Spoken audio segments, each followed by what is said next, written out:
Cerca de 60% das empresas brasileiras fecham as portas antes de completar 5 anos. A mortalidade atinge principalmente as micro e pequenas empresas, mas grandes empresas, empresas consolidadas, também fecham as portas. Quem é que não lembra aqui da Varig, da Oi, das lojas Arapuã? Pois é, e tem muitas outras. Não existe um motivo específico, são várias as situações que levam as empresas a quebrarem. Mas será que é possível evitar?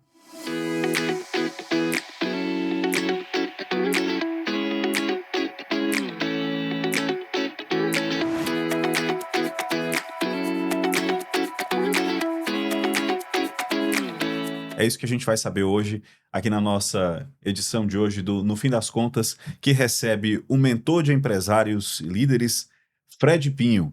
Fred, muitíssimo obrigado pela sua presença aqui no nosso podcast. Eu que agradeço, Alexandre, espero colaborar aí com todos os nossos ouvintes e as pessoas que estão nos assistindo para que, no fim das contas, eles saiam mais preparados do que entraram. É isso aí, no fim das contas a gente precisa ter lucro, precisa ter dinheiro no bolso.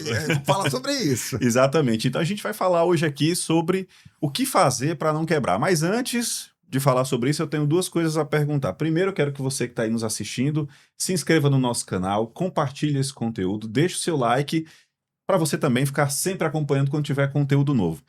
E a segunda coisa, eu quero saber, antes da gente falar sobre os empresários, eu quero que você me conte um pouco da sua trajetória, como é que o Fred Pinho se tornou mentor de empresários, líderes de negócios. Exatamente, caminhando entre esses picos e vales que todo empresário acaba tendo que percorrer.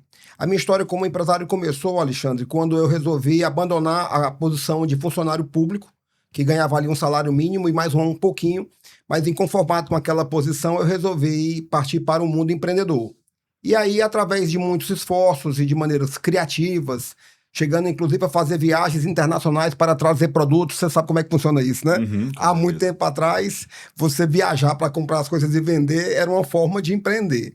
E eu, com isso, consegui abrir minha primeira empresa, que foi uma empresa na área automotiva, e aí depois segui com vários outros negócios, sempre guiado pela vontade empreendedora, pela busca do resultado e, sobretudo, porque me apaixonei pela causa de ser empresário. A vida de mentor veio quando eu resolvi passar para o outro lado. Quando eu resolvi começar a apoiar empresários.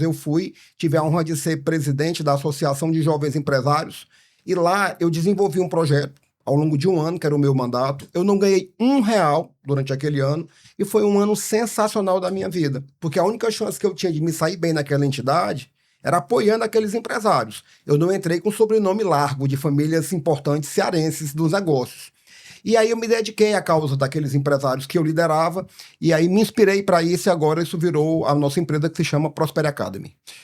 E agora, depois dessa trajetória, o que você pode dizer? Qual é o maior erro que o empresário pode cometer, que pode realmente... A gente sabe que o negócio ele não quebra de uma vez, né? Ele quebra de repente aos pouquinhos, né? Mas qual é o principal erro que o empresário pode cometer que lá na frente pode vir a minar o negócio dele? Olha, talvez o que eu vá dizer agora incomode muita gente, mas a minha ferramenta mais importante de trabalho é ter uma sinceridade, uma comunicação muito direta e franca. A maior falha dos empresários é a falta de planejamento. E entender que nesse planejamento cabe também ele se preparar. Ele está preparado para o enfrentamento das adversidades naturais que virão em todo e qualquer negócio. Alexandre, quando alguém abre uma empresa e ela tem 5 funcionários e todo mundo quer que o seu negócio cresça, ele faz o impulso inicial para fazer a empresa crescer, eu chamo isso de primeiro crescimento, foca muito em esforço, trabalho exagerado e vendas, ela cresce. E quando ela passa a ter 20 funcionários, ela não é mais a mesma empresa. Aquela empresa faturando 50 mil, se passar a faturar 100 mil, não é mais a mesma empresa. Então o empresário não tem o hábito de entender que ele também tem que evoluir junto com aquela empresa que ele está fazendo crescer. E a ferramenta mais importante para fazer isso de maneira bem feita é o planejamento. Nisso aí, nós brasileiros ainda não somos tão bons. O empresário ele acaba crescendo de uma forma muito orgânica também e vai levando e chega uma hora que ele está simplesmente dentro da própria empresa, mas está perdido, é isso?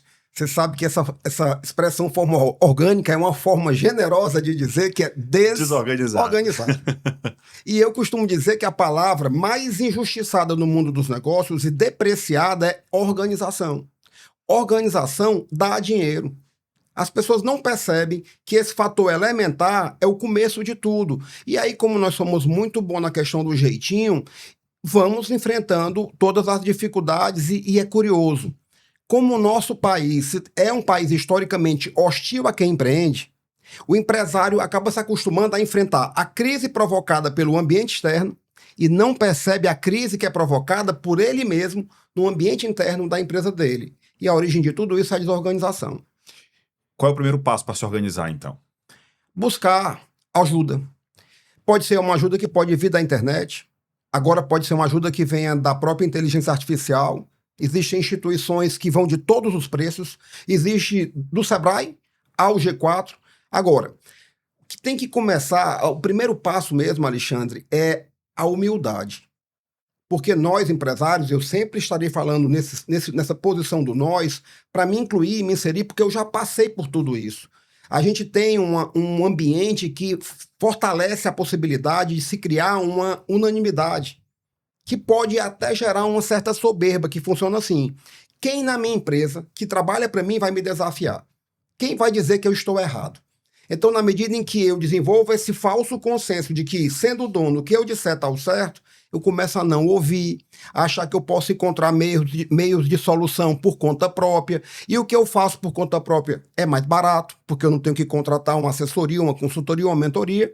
E aí eu digo que o primeiro passo é ter essa humildade, que é tão importante para todos os grandes empresários. Quem você listar aqui de grandes empresários hoje, nós vamos entender que em algum momento ele soube aprender. A precificação é também um grande erro e é algo que pode também levar o negócio a quebrar? Não saber precificar direito o próprio produto?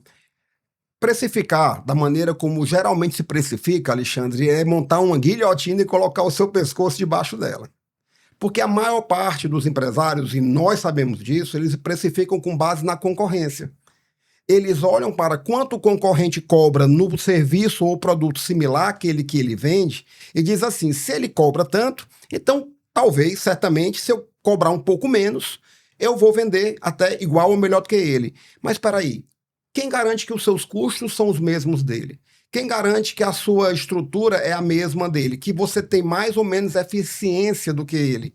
Então, a precificação é um dos fatores mais importantes para o sucesso empresarial e também, eu diria, é desses que está na hora de todo mundo aprender. Aprender que a precificação é um segredo para fazer com que o seu negócio possa progredir. E quais são as dicas que a gente pode dar para o empresário na hora dele precificar? O que ele precisa pensar a partir de qual ponto inicialmente? A primeira é conhecer a própria realidade financeira. E aí vem um calo do empresário. Quem aqui hoje, na pequena e média empresa, pode levantar a mão e dizer assim, Fred, Alexandre, eu tenho uma DRE e sei interpretar. A DRE é a demonstração de resultados do exercício. Poucos empresários ainda têm. E eu posso explicar, inclusive, o motivo disso. Porque não adianta mais para mim, Alexandre, ficar parado acusando o empresário do que ele está fazendo de errado ou deixando de fazer. Eu parto para o processo de entendimento de por que ele não faz. E normalmente costumo falar disso, inclusive, com pesquisas científicas. É comprovadamente, é cientificamente comprovada a dificuldade que nós, seres humanos, temos de tomar decisões com base em dinheiro naquilo que nos traz risco. É mais ou menos como aquela sugestão, aquela orientação técnica da ética médica que um médico não deve operar o próprio familiar, sob pena de, numa emoção ali, cometer um erro. Então, como nós temos dificuldade de lidar com os números, a gente não entende a realidade financeira do nosso negócio.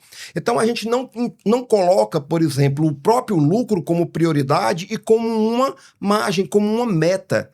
Então, se eu tenho uma DRE, eu sei quanto eu quero ganhar, eu sei quais são os meus custos, eu começo a entender que qual preço que eu devo praticar, ou, por exemplo, qual o markup, né?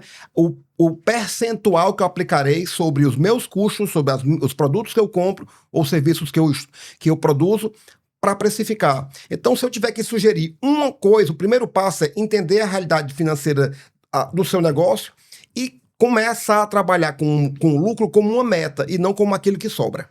Você acha que o empresário ele acaba sendo muitas vezes otimista demais em relação ao próprio negócio? Ele olha para lá e por mais que ele perceba que o negócio não está legal, ele continua apostando porque ele é apaixonado por aquele negócio e muitas vezes ele não percebe que ele está indo no caminho errado? Otimista ao extremo. O otimismo é uma marca registrada de todo mundo que coloca uma empresa e entra nessa primeira fase, que eu sugiro ser a fase do primeiro crescimento, aonde trabalhando muito, com toda certeza, e vendendo muito, com toda certeza, eu vou ganhar muito. Eu chamo isso, Alexandre, de tese do lucro por direito adquirido. É o lucro que vem com base nesse otimismo gerado de que, como assim? Eu não coloquei uma empresa, eu não tenho um CNPJ, eu não tenho uma operação. E se eu colocar agora meu esforço e vender, como é que esse lucro não vai chegar? Isso é puro otimismo, isso é só uma suposição. Ter uma empresa, ter uma operação, trabalhar muito, vender é o começo do jogo. O lucro não está só nas vendas. Existe no Brasil o que eu chamo de empresário bet, é o empresário apostador. Ele é exatamente a persona que você definiu, é o otimista. Uhum. Agora, é um exercício complicado. Olhar para os próprios números com realismo. Olhar para os próprios números e afastar essa paixão é a mesma história, como você falou, do médico olhar para o paciente que é parente dele sem emoção. Porque o empresário ele não pode ter essa opção de, como o médico tem assim, eu não vou fazer essa operação, o outro que faz. O empresário ele vai ter que mexer com aquele paciente dele, ele vai ter que mexer com o próprio negócio. E aí, como é que faz para afastar deixar essa emoção de lado e olhar para os próprios números realmente com realismo? Sem dúvida nenhuma, essa é uma questão fundamental. Existem 3 formas do empresário fazer a aquisição da gestão financeira, que é essa que precifica, que é essa que analisa os resultados, que é essa que dá o rumo para o negócio dele. A primeira forma é ele aprender para fazer. Essa, eu reconheço, não é fácil. É viável, mas não é fácil. Pelo motivo que a gente já explicou. Na hora do final de um mês, em que o mês está difícil, as contas estão ali no limite, o empresário no sufoco, ele vai fazer? Ele vai apurar o resultado? Ele vai para o mês seguinte. A segunda forma é ele contratar uma consultoria para implementar e ele seguir fazendo. E existe a terceira forma, que é terceirizar a gestão financeira, Alexandre. E muitos empresários ainda não sabem que por um investimento, inclusive, eu diria mínimo comparado com quem ele pagaria para fazer, porque ou ele faz ou tem que dizer quem faça. Existem empresas que atuam nesse segmento. E nós trabalhamos nas 3 áreas, tanto na educação, como na consultoria, como na terceirização. E não por acaso. A consultoria veio quando a gente ensinou e o empresário não aderiu à gestão financeira. Aí nós passamos a implementar a consultoria. E quando faz a consultoria, aí termina, 6 meses depois sai, como é que tá aí as finanças? Cara, parei um pouco, eu não tô... Vou volto no mês que vem a fazer as nossas contas e tal. Aí entrou a questão da terceirização. Você já pegou alguma empresa, nessa parte da consultoria, que você foi lá, que você tentou, mas que o negócio era difícil, que a pessoa tinha cabeça dura, ou que a cultura da empresa já estava realmente entranhada de uma certa forma que não deu jeito de salvar? É muito comum. E mais comum ainda, Alexandre, é quando a gente chega e está conversando ali inicialmente com um possível cliente, ele fala assim, olha, eu quero dizer que aqui já passou A, B, C e D. Aí falam 3 nomes importantes no mercado. Então eu quero que você me fale de que maneira você acredita que vai dar certo. Aí eu digo para ele, me diga você. Porque se esses 4 não deram certo, quem tem a senha, quem tem aí o código é você. E falo mesmo, Alexandre, porque o professor só chega quando o aluno está pronto. Não adianta se colocar para o empresário um caminho se ele não está disposto a ouvir. E ele pode testar. Tudo que ele faz de pensamento próprio, de inspiração própria, hoje eu vejo que existe um engano, tá? Um comportamento que está levando as pessoas induzindo ao erro. Muitos empresários estão praticando algo que é fundamental, que é o networking. Networking é fundamental. Nós temos que ter relacionamento horizontal como empresário e vertical. Horizontal, networking. Vertical, meus funcionários, meus colaboradores. Aí eu pratico networking, fico ouvindo histórias inspiradoras, aí eu acho que eu aprendi que aquilo ali vai ser o suficiente. E eu digo, o networking é inspiracional. Mas o técnico ferramental, ou você aprende, ou você contrata quem faça, ou você terceiriza. A minha sugestão sempre é o empresário ter autoconhecimento suficiente para saber o que vai dar certo com ele. Agora, muitas vezes a gente lida com tantos problemas que nós mesmos desembarcamos do projeto. E eu detesto falar isso. Tem gente que fala com orgulho, eu demiti o meu cliente. Eu detesto falar isso. Eu me sinto incapaz por não ter conseguido chegar ao final do projeto. Mas nessas horas fica muito claro que não houve espaço nenhum para que a gente pudesse construir uma transformação. É aí que entra o processo de mentoria, que é diferente da consultoria. E qual é a diferença? A diferença é que a mentoria trabalha a cabeça do empresário, que é aquele que decide. É ele que decide. O empresário, e eu sempre digo isso, eu não estou perguntando, eu estou afirmando, nós somos os maiores gargalos das nossas empresas. Especialmente nas empresas que, no fim das contas, aborda aqui, os pequenos e médios que mais precisam aí de apoio. Como você falou, são milhares, milhões e milhões de empreendedores que não estão preparados para o enfrentamento do seu dia a dia. Então, a mentoria, ela entra para fazer uma transformação da mentalidade daquele empresário. Fazer com que ele passe a entender que o senso de dono é uma coisa, mas o senso de resultado é outra coisa. E o fato dele ser dono dá a ele o direito de fazer o que ele quiser, dá. Mas se o que ele está fazendo não for melhor para a empresa, por que insistir nisso? Por que continuar fazendo? Então a mentoria vem para mudar, trabalhar a mentalidade desse ser empresário, que eu especialmente dou muita importância, ser empresário para ter uma empresa. Você falou agora há pouco sobre esse empresário otimista, não é? Que não consegue olhar para os próprios números, mas acha que mesmo assim vai dar certo, que mesmo dando um jeitinho, arrumando ali no fim das contas vai dar um jeito. E aí, às vezes, não está dando certo e o empresário vai lá e pensa, eu acho que é hora de buscar crédito. E aí ele vai atrás de crédito, que pode ser uma salvação, mas também pode ser uma armadilha enorme, não é?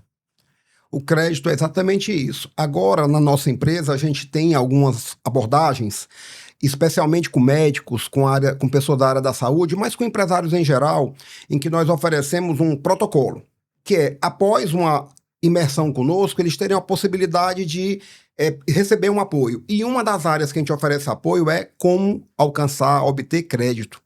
E a primeira coisa que a gente se depara é que o empresário quer dinheiro, mas não sabe para onde. Ele só acredita que colocando mais recursos dentro da empresa, ele vai conseguir crescer e vai conseguir ganhar mais. Mas isso funciona mais ou menos assim. Se você acelerar um carro que está caminhando na direção errada, você vai chegar mais rápido onde você não quer. A primeira coisa do empresário para buscar crédito é planejar o seu negócio, entender qual o futuro que ele quer para a sua empresa, saber quanto de capacidade de pagamento aquela empresa tem, para depois pensar em qual crédito ele pode obter. É impressionante como as pessoas, inclusive, tratam isso como uma coisa simples. Crédito é algo muito sério. Agora, muitas vezes o empresário pode querer um crédito para facilitar a vida dele para comprar um carro.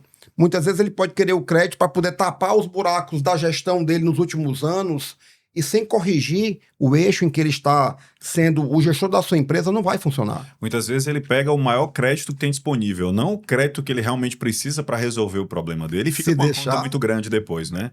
Se deixar, né? Se deixar, vai pegar o que der, né? Vai pegar o que der. E parcelar em quanto tempo der também, né? Exatamente. Isso foi um papo entre eu e uma empresária, logo no começo do nosso trabalho, que o tempo de estrada e de um a um com o empresário, eu lido muito com o empresário em reuniões, em sessões individuais dos meus clientes de mentoria individual, mas muito em grupo também. E tem uma característica, Alexandre, eu só trabalho com o empresário se eu tiver a oportunidade de fazer análise comportamental dele.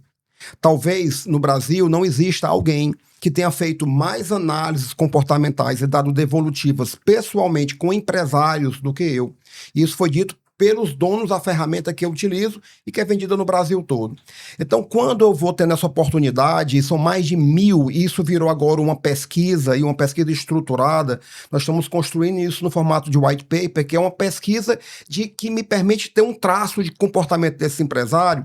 Nesse caso dessa empresária, eu conversando, aliás, ouvindo numa primeira reunião, eu disse assim, me parece que você é daquelas que se parcelar, você compra ou traz dinheiro para sua empresa. Ela, na hora, parcelou, eu estou fazendo. Então, isso volta para o otimismo que você falou, volta para a falta de planejamento que nós estamos falando. E nós estamos falando de um empresário que merece todo o crédito. Porque eu falei há pouco que o Brasil é hostil a quem empreende. O nosso país, ele trata muito mal a quem empreende. O empresário é aquele que bota a conta para ele que ele paga. Agora, é curioso, eu um dia me deparei com o seguinte, dia 31 de abril, 30 de abril, né? 30. Aí, dia seguinte era 1º de maio. Uhum. E aí eu me perguntei, amanhã é dia do trabalhador. Então significa que vai ter festas no Brasil todo, que as organizações, as centrais, vão promover festas e aí é feriado nacional. E no dia que é feriado nacional, o empresário paga o salário e todo mundo fica em casa ou vai para onde... Se eu for para uma festa dessa, Alexandre, você acha que eu vou ser bem recebido? Como empresário? Como empresário, provavelmente não. E isso virou um livro para mim.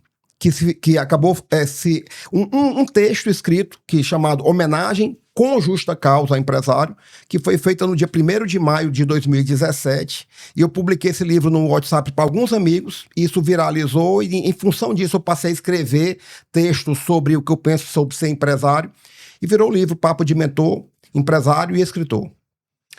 Nosso papo está muito legal e a gente vai seguir com ele, mas antes disso, eu preciso falar um pouco do microempreendedor individual. Como vocês sabem, a gente abre sempre espaço aqui para quem é MEI, para quem está lá na batalha, muitas vezes só a esposa, o marido, ou só aquelas duas pessoas lutando dentro da própria casa, do próprio apartamento, para conseguir uma renda extra, conseguir um dinheirinho a mais ali no final do mês. E aqui a gente sempre abre espaço para mostrar histórias inspiradoras de microempreendedores individuais no nosso quadro Olha o MEI. Sou Anneli Costa, tenho 35 anos, trabalho na área de epilação e sobrancelha há mais de 10 anos. Sou MEI desde 2018 e estou aqui para contar um pouquinho da minha história para vocês. Tudo começou quando eu trabalhava em escritório. E nesse escritório eu fui desligada. Eu seguia muitos grupos de WhatsApp e num dos grupos eu vi um salão, né, na qual ele estava precisando de um profissional. E daí eu fui na intenção de passar 2 meses e passei 5 anos. Foi assim, foram 5 anos muito importantes na minha vida. Foi lá onde eu cresci profissionalmente, né? Tive a oportunidade de me qualificar, fazer meus cursos. E eu sou muito grata a Deus por isso, por essa época da minha vida, né? E daí, há 4 anos, eu tomei a decisão e surgiu o Estúdio MC Sobrancelhas Depil. Isso foi um sonho para mim. Foi um sonho tirado do papel de verdade. Tive muito apoio do meu esposo, da minha mãe. E eu costumo dizer que empreender são desafios diários, né? A gente passa por muita dificuldade, porque é matar um leão por dia, é exatamente isso, né? Mas eu sou muito grata a Deus por isso, por eu ter conseguido, por eu ter tirado esse sonho do papel. E fazem 4 anos exatamente que eu criei, né, essa coragem. É preciso você ter muita resiliência, muito foco, dedicação, paciência, né? Para você viver um dia após o dia. Ser MEI para mim foi muito bom, porque ser MEI tem as suas vantagens, né? Temos linha de crédito diferenciada com o banco, conta PJ, temos mentoria, consultoria com o Sebrae de graça, né? E isso é muito importante. Aqui no estúdio eu ofereço o serviço de micropigmentação, epilação, design de sobrancelhas, né? Voltado para coloração, brow lamination. A minha maior dificuldade são os desafios diários, né? Que você enfrenta todos os dias, mas como eu falei, você tendo um bom planejamento, dedicação, confiança e fé, né? Acima de tudo, você consegue. Eu pretendo, sim, daqui a uns anos, expandir o meu espaço, né, voltado para a área da sobrancelha e a epilação. E pretendo, sim, daqui a uns anos, ser reconhecida mais, né, pelo meu trabalho e pelo que eu faço, que eu amo o que eu faço. No fim das contas, empreender é um grande desafio, né, mas a gente vai lá e faz acontecer. E é isso.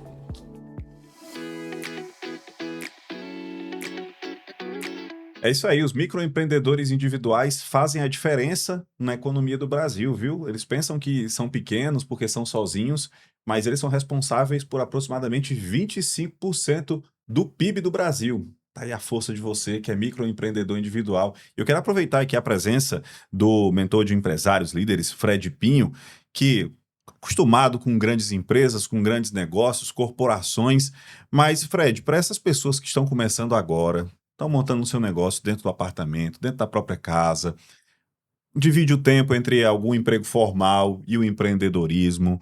Como é que a pessoa deve fazer para já, nos primeiros anos de vida da empresa, já ir trilhando um caminho de crescimento, de sucesso, de organização, porque a gente sabe que muitas vezes o empresário ele vai, ele começa e ele realmente, como você disse, no começo o resultado vem, porque você tá lá, tá dentro, tá fazendo tudo, mas chega uma hora que realmente começa a ficar complicado.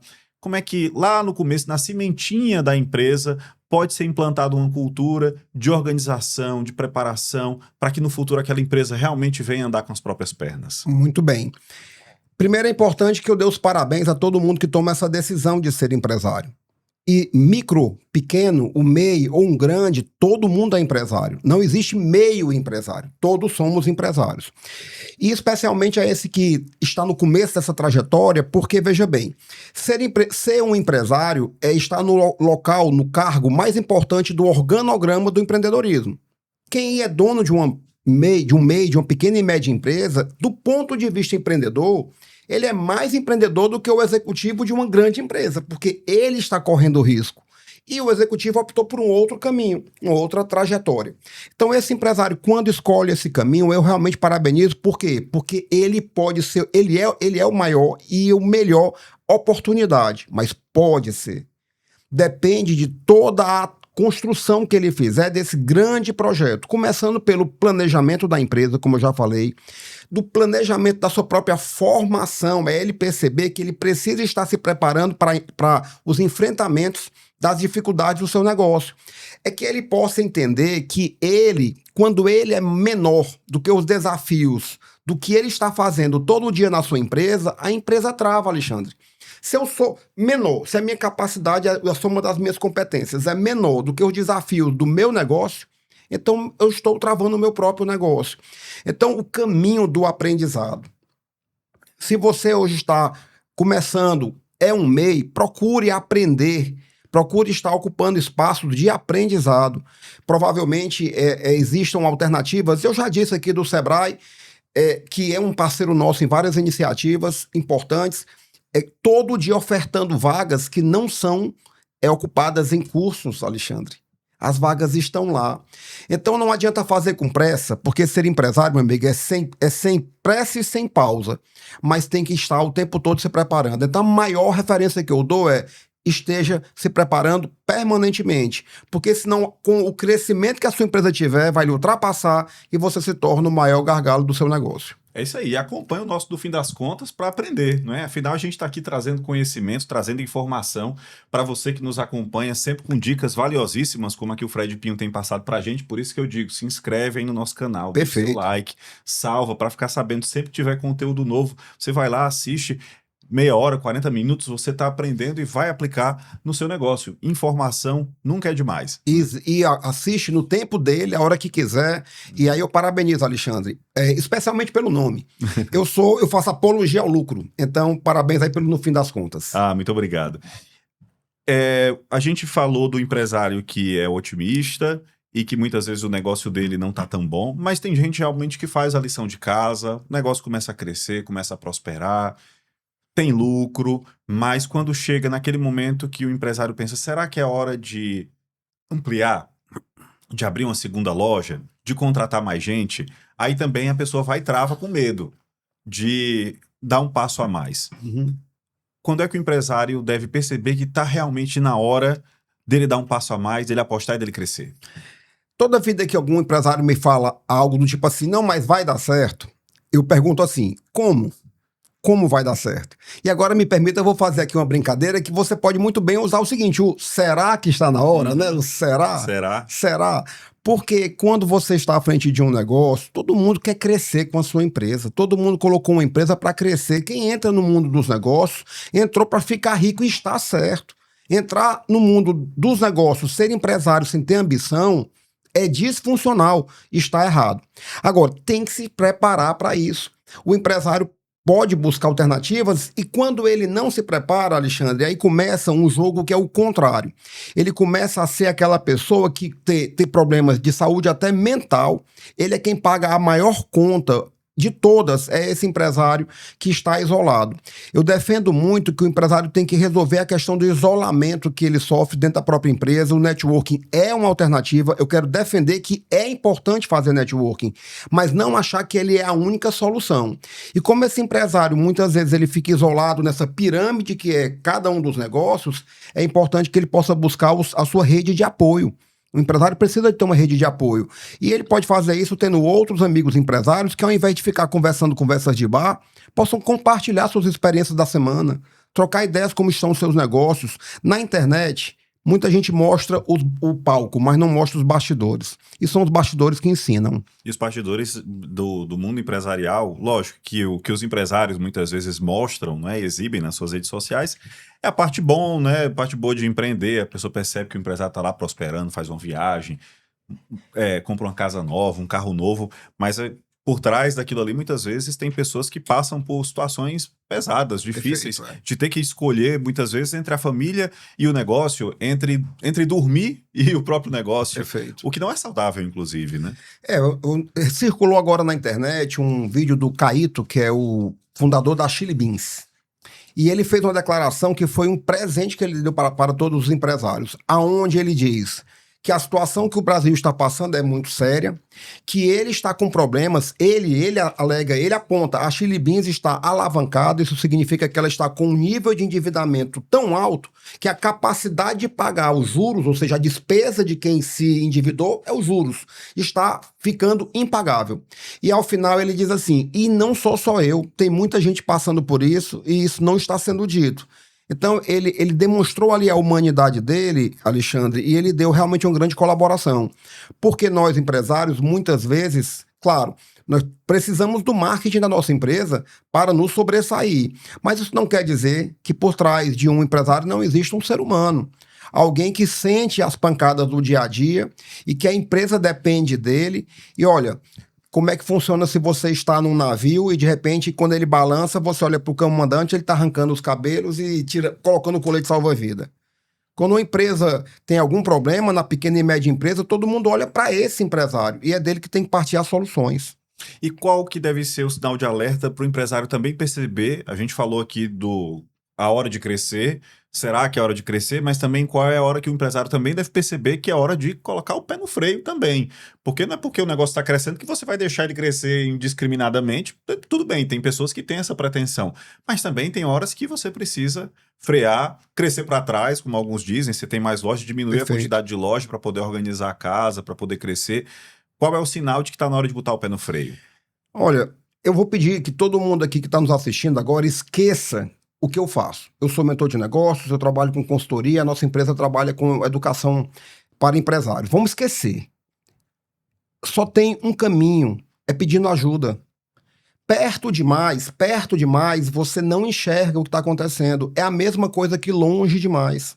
Então, o empresário ter a clareza, ter a sensibilidade de dizer, não vou fazer agora, vou fazer depois. A propósito, eu tenho clientes que se comportam assim. E quando nós falamos aqui de empresários de menor porte, Alexandre, na verdade, o meu trabalho é com esse empresário. Eu tenho empresários que são de porte muito maior, e para mim é até curioso que eles trabalhem comigo, porque são empresários que têm 3, 4 mil funcionários, mas a abordagem que eu faço com eles é a mesma que eu faço com o pequeno empresário que vai na Prospere. É a mesma. E esse empresário que eu estou lhe falando, que ontem eu tive uma reunião com ele, e ele me falou sobre isso, olha, Fred, eu acho que agora nós vamos ter que dar uma segurada.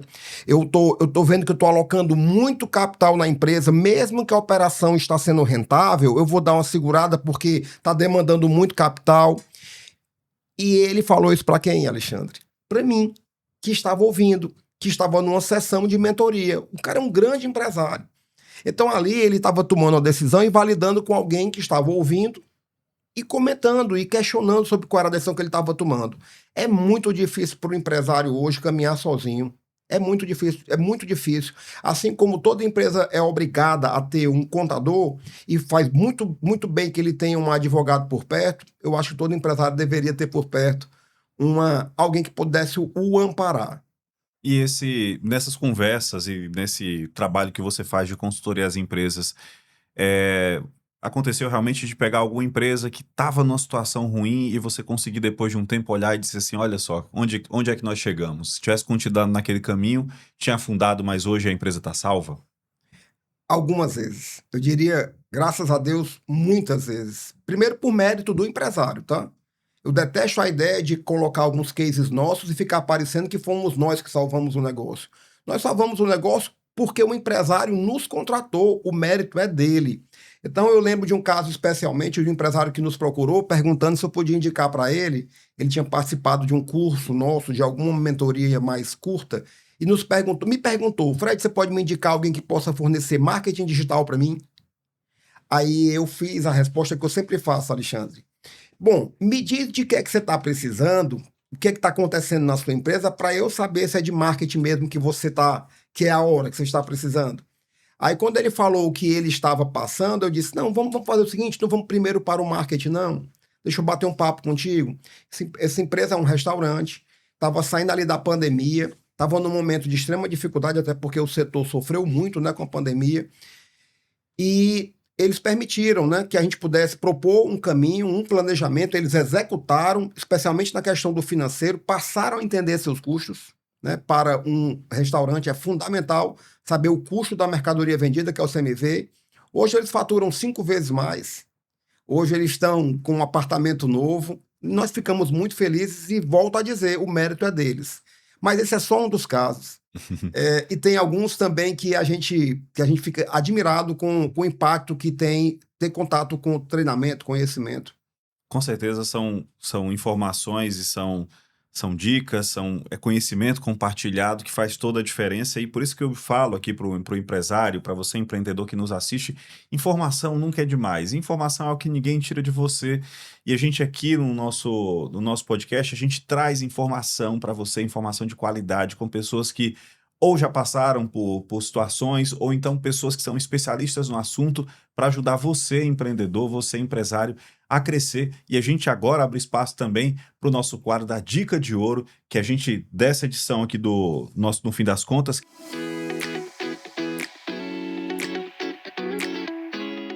Dica de ouro para você liderar as multigerações. A maioria dos empresários vivem comentando, tanto na internet como em grupo de empresários, que tem uma grande dificuldade hoje, liderar essas gerações que estão aí. Muitos falam que são preguiçosos, que não querem nada com a vida. Mas, empresário, está na hora de você entender uma coisa. Ficar falando isso não vai adiantar de nada. O que você precisa entender é que hoje você trabalha com multigerações. Não administre pela idade. Administre pelo propósito, que você vai conseguir criar conexões entre essas pessoas. Tanto a pessoa que é mais velha, que traz uma bagagem, uma experiência que é importantíssima, como essas que querem ser liderado por um propósito, querem ter a liberdade de expressar suas ideias, querem velocidade e querem inovação. E quando você consegue conciliar essas duas gerações, ou várias gerações, porque hoje nós temos várias. Nós temos pessoas de 40 anos dentro da empresa, de 50 anos ou até mais. Temos também jovens de 18 anos, 20 anos, e aí vai. Então, minha dica de ouro é: não adianta ficar querendo só criticar, rotular essa geração jovem que está aí, por pensar diferente da gente. Vamos buscar criar uma cultura de conexão entre essas gerações, porque aí sim você vai estar criando uma empresa onde as diferenças se tornam uma força competitiva. Lute por isso, foque nisso, e que você terá uma empresa muito mais competitiva diante de tantas gerações que estão aí. É isso aí, essa foi a dica de ouro da Edna Loureiro, e eu quero saber então, Fred, qual é a sua dica de ouro, aquela dica fundamental que você deixa para o nosso público, nossos empresários que estão nos assistindo? Olha, existe um lado do meu trabalho, existe algo que é novo, Alexandre. Eu não citei aqui ainda, mas hoje eu resolvi estudar psicanálise para aumentar a profundidade, o impacto da minha entrega. Tudo que eu faço está associado a cadê o lucro empresário? Essa é a frase que caracteriza tudo que eu faço. Qualquer outra coisa tem que caminhar para isso, para o resultado e para a lucratividade. Só que eu defendo que a nova fronteira do desempenho empresarial está exatamente no comportamental. Pode ser muito diferente do que seja dito em termos de dicas, mas a minha sugestão é para que o empresário comece a procurar um meio de entender melhor a forma dele de tomar decisões. Pare e pense sobre qual o formato em que você decide. Essa é a minha dica de ouro. A qualidade das suas decisões decide a qualidade dos resultados do seu negócio. E pouca gente para pensar nisso. E todo mundo decide assim. Eu chamo do efeito Seu Fred na minha empresa lá atrás, certo? Eu já tive empresas com 200 funcionários. E funciona assim. Eu vou fazer diferente. Vou chamar o Seu Alexandre, né? Uhum. Seu Alexandre, tem que resolver isso. Seu Alexandre, tem isso aqui. Seu Alexandre... Aí você olha para um lado, olha para o outro, e você fica realmente ali naquela situação de curto prazo, apagando um ou outro incêndio. Cada vez que alguém lhe demanda, pode ser uma decisão importante, algo que esteja associado ao custo da sua empresa. Olha, seu Alexandre, está faltando esse produto, posso comprar desse concorrente? Ok, mas qual vai ser o preço? Ali você pode ter perdido parte do seu resultado ou o resultado todo. Então, o empresário passar a observar melhor a forma como ele decide e a qualidade das decisões que ele vem tomando. Isso é fundamental. E uma coisa que eu acho importante também para o empresário, que os tempos de hoje são meio complicados para quando você precisa lidar com a sua própria mão de obra, porque as pessoas até são qualificadas para as funções que elas possuem, mas falta muitas vezes a capacidade de lidar com o outro, a capacidade de conseguir lidar bem com os colegas de trabalho, com os clientes. Nós estamos vivendo tempos de pessoas com a mentalidade mesmo, a capacidade de convivência meio afetada, né? E isso atrapalha bastante na hora dos negócios, porque você acaba tendo a mão de obra rotativa, tendo que trocar muitas vezes a mão de obra, e o problema não é qualificação. O problema é capacidade da pessoa de conviver em grupo, que é muito difícil hoje em dia. Eu vou falar algo que certamente, uma categoria vai ficar com raiva de mim. Mas eu digo que o RH de uma pequena e média empresa é o próprio empresário. Mas eu vou explicar. Porque na hora em que eu coloco que quem deve ser o RH de uma empresa é o próprio dono, certamente quem é um RH, quem é um psicólogo e se dedica a isso, deve dizer assim, mas peraí, que história é essa? Eu mostro direitinho, passo a passo. Uma pequena e média empresa raramente tem condições de contratar realmente um RH. A maior parte chama de RH aquilo que é um departamento de pessoal. Uma média grande, não, essa não só pode contratar um RH ou um RH e pagar bem e é o melhor negócio do mundo. Agora, o fato de eu não poder ter, quer dizer que eu não vou cuidar disso? Tudo que você falou aí, todas as dificuldades relacionais que esse empresário tem a ver com as suas habilidades de liderança. Olha, eu defendo que o empresário tem que estar permanentemente rodando, girando 4 pratinhos. O primeiro pratinho é o modelo dele de empresário. É aonde entra o autoaprimoramento. O segundo dele é o modelo de negócio. Eu vendo isso porque tem como eu vender uma outra coisa e ter margem maior? Qual é a minha forma de produzir? Quais meus canais de vendas? Meu modelo de competitividade. O terceiro é o modelo de liderança. Porque para fazer esse modelo de negócio girar, esse empresário precisa ser um líder. E por fim, o modelo de gestão, que é para calcular se tudo isso está chegando, no final das contas, ao resultado. O modelo que eu hoje vejo que é mais dificultoso é o de liderança e o de gestão. E o de liderança, todo mundo está se queixando e colocando problema no outro. Está difícil de encontrar pessoas? Está assim, com um país que subsidia a vida de todo mundo através de mecanismos, né, como Bolsa Família e etc. E não cabe aqui entrar nesse contexto, mas isso está impactando. Você hoje tem dificuldade de conseguir uma pessoa que aceite assinar a carteira. Assinar a carteira hoje você quer e quem não quer a outra parte, porque tem algum benefício e acha que vai perdê-lo. Então isso vai exigindo desse empresário da pequena empresa habilidades muito maiores de liderança. E no caso, como ele é o maior provedor de soluções, é ele que vai ter que passar a ser aquele que recruta, que seleciona, que entrevista e o mais importante, Alexandre, sabe qual é a maior dificuldade do empresário em termos de liderança? É dar feedback. Ninguém gosta. Aí eu pergunto, mas todo feedback é negativo. Mas seja elogio, ou seja uma crítica, uma cobrança, todo mundo, todo empresário tem dificuldade de fazer isso, especialmente no 1 a 1. Tem empresários que sabem fazer feedback, sabe como? Dando um carão no meio da empresa para todo mundo. É aí onde vem o descontrole emocional e que eu falo da importância do lado comportamental. Mas esse feedback foi contraproducente, porque a regra principal do feedback é elogios em público, críticas no privado. Uma situação importante também, a nossa entrevista está chegando ao fim, mas esse é um assunto que a gente não pode deixar de colocar aqui na mesa. Como é que o empresário deve definir o quanto ele mesmo ganha? Boa. Porque grande parte dos problemas está no fato de ele fazer essa mistura, essa argamassa entre... a própria empresa, para se satisfazer financeiramente. Como é que faz esse cálculo? Eu ouço coisas tão curiosas. Mas como assim, Fred? Eu trabalho tanto, eu não posso ter esse carro? Eu não posso estar pagando essa prestação aqui dessa viagem ou da compra desse imóvel? Aí eu digo assim, rapaz, eu gostaria que você tivesse tudo. O problema é que a sua empresa não está suportando essa demanda toda. Toda empresa pertence a um setor. Dependendo do setor, você pode ter margens diferentes. Naturalmente, quem trabalha com serviço tem margens maiores. Quem trabalha com comércio, quem trabalha com varejo, tem margens menores pelo modelo do próprio negócio. E cada um deles gera uma possibilidade de uma DRE como orçamento, não como forma de calcular quanto eu ganhei ou perdi. Porque isso eu chamo de DRE, é autópsia, né? Você olha para o passado e vê por que você morreu ou ficou muito mal.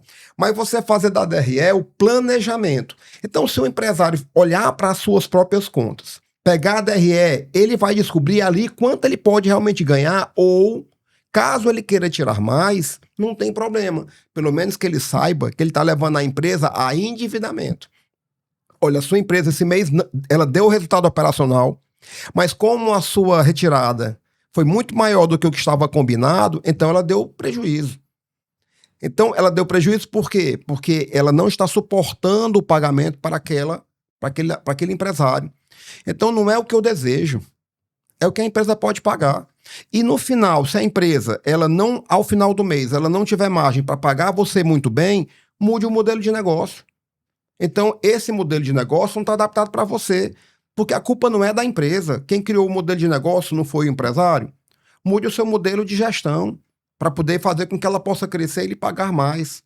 Então o empresário ele não pode tirar da empresa o que ele quer porque a empresa é dele. Ele tem que retirar da empresa aquilo que a empresa pode pagar. No fim das contas, tudo passa pelo planejamento, pela organização e pelo conhecimento, né? Sem dúvida, sem dúvida. Se tiver que fazer aí uma sopa para poder um caldo para que esse empresário, no final das contas, possa evoluir, são exatamente esses elementos. Planejar, buscar novos conhecimentos, estar se atualizando o tempo todo, se tornar o líder da sua empresa de fato e, sobretudo, ter ambição, porque ser empresário é para quem realmente quer ganhar dinheiro e está comprometido a fazer a contrapartida para alcançar esse lucro. Fred, eu sei que a gente teria assunto aqui para a tarde toda, para conversar aqui e dar muitas dicas importantíssimas para os empresários, afinal, são muitas pessoas no Brasil querendo empreender, querendo crescer e também a gente sabe que o brasileiro ele não tem esse conhecimento na escola, ele não tem esse conhecimento no dia a dia. Na escola a gente aprende um monte de coisa que muitas vezes acaba nem sendo útil na nossa vida, mas o empreender acaba ficando de lado. Ainda bem que essa cultura está mudando um pouco, a gente percebe que já tem algumas instituições voltadas para esse tipo de ensino, mas muitas vezes a pessoa chega na vida adulta, quer empreender e não sabe nem por onde começar e realmente acaba trocando os pés pelas mãos. Por isso que surgiu aqui o Do Fim das Contas e eu agradeço bastante pela sua presença, por essas orientações, essas dicas aqui tão esclarecedoras para o nosso público. Muito obrigado pela sua presença aqui hoje. Olha, Alexandre, eu que agradeço, parabenizo a você pela iniciativa desse programa, parabenizo sobretudo pelo nome, né? Porque no final das contas o que importa é o lucro e lucro não é o que sobra. Quem trata o lucro como que sobra está subestimando a si mesmo e a própria empresa.